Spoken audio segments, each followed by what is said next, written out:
Hello and welcome to this brief introduction to the Engineering X Safer End of Engineered Life programme, known for short as SEAL. I'm William Powery, I'm Professor of Geotechnical Engineering at the University of Southampton and I chair the Safer End of Engineered Life programme board. Engineering X is an international collaboration founded by the Royal Academy of Engineering and Lloyd's Register Foundation, which brings together global experts from across a wide range of disciplines to engineer and implement change. What do we mean by end of engineered life? In today's society, most of our engineered products and structures are going to have a finite life. This will either be by design or through technical, functional or stylistic obsolescence. Decommissioning, dismantling and disposal of these engineered products and structures at the end of their engineered life can damage the environment and squander resources if it's not carried out responsibly. The processes involved can also be dangerous and harmful to the people who carry them out, especially as they're often displaced to parts of the world less able to manage them safely. In the Engineering X Safer End of Life programme, we believe that whenever anything is built, the end of its life must be planned for so as to reduce harm to human health and to the environment. The SEAL programme addresses the safety issues that can occur when engineered products and structures reach the end of their useful life. And this includes supporting concepts such as design for demanufacture and circular economy principles. The decommissioning of ships and large offshore structures is a global example of unsafe end-of-life practice, and it's where the SEAL programme began. In 2020, more than 70% of the world's end-of-life ships ended up on 3 beaches in India, Bangladesh and Pakistan for decommissioning. The vessels are broken down by hand, potentially causing immense harm to the workers, to local communities and to the environment. The International Labour Organization has classified shipbreaking as amongst the world's most dangerous occupations, with unacceptably high levels of fatalities, injuries and work-related disease. In 2019, we convened a global multidisciplinary cross-sector workshop of experts to map fundamental safety challenges in the area and to develop ways to address them. We now have 6 projects in progress tackling associated complex social, environmental and engineering challenges.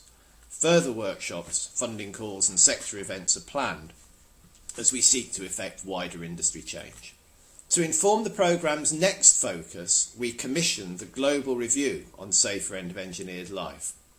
What became clear was that our efforts should be centred not on particular types of materials or products, as we had done for ships and large offshore structures, but on end-of-life processes common to a range of materials and products. In particular, the review identified the harm caused by uncontrolled burning and dumping worldwide, particularly for those most exposed in the informal recycling sector. It's estimated that 1 person dies every 30 seconds in lower and middle income countries as a result of the mismanagement of waste and open burning.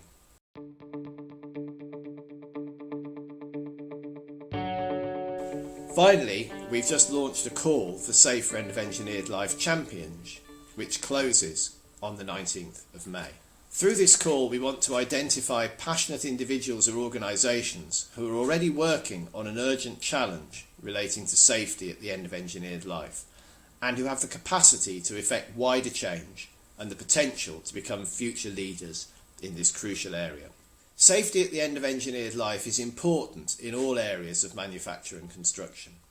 We therefore welcome applications from all industries and sectors globally. This call is not limited to engineers because we recognise the need for multidisciplinary collaboration to address these crucial challenges. We welcome applications from all areas related to safety at the end of engineered life. The slide shows some examples of what these areas might be, but it is not exhaustive.